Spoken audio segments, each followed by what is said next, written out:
They've got, as far as I know, I was talking to one of the local journalists there, there's 4 goalkeepers on the panel at the moment, but there's no one who's so obviously going to take over the mantle from what Colm Callan had when he was at his very, very best. I think that's definitely an issue. That's tricky. I'm actually doing a piece for the paper tomorrow about Meads kind of There are 11 problem. goalies. Yeah. Do you know, and while it's great to have competition and great to have 2 or 3 lads at a level, it is also nice to have, this is my number 1 goalie and I've got some good backup. And this is what we're going to go with for league and championship, and lads are getting used to it. Whereas when you're moving around, you saw there was trouble with that even when James Gettle coming in, Fergal Flannery coming in, Colm Callan coming in. So it's not easy, especially with Shane O'Neill coming in, but I think he's going to have to go with someone in goals and stick with it. Because Tip did that last year. I mean, I think it was midway through the league, Paul Maher was brought in from out of the squad and thrown into the team. Ultimately, Brian Hogan gets the gig. But it is something that you would like to settle it nice and early. It was tricky with Darren Mooney the year before as well.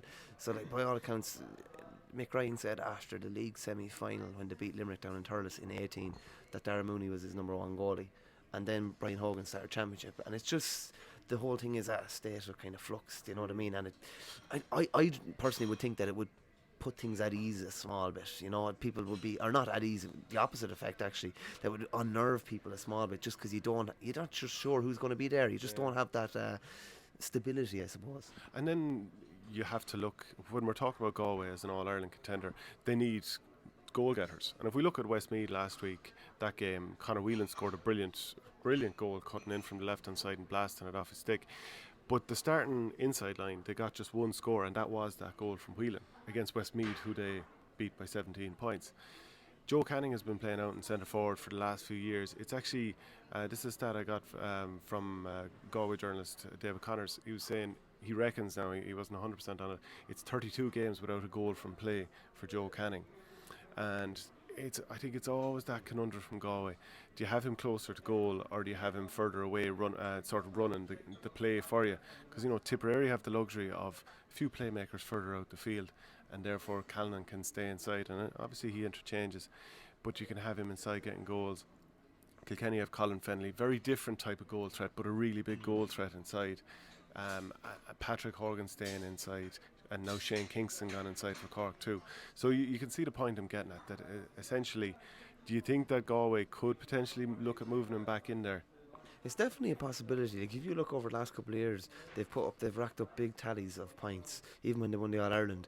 I don't think they scored a goal in their last 4 games, would I be right in saying?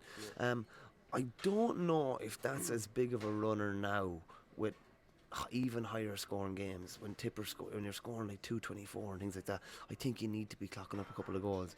I think it's interesting. I think it would change the opposition team's approach.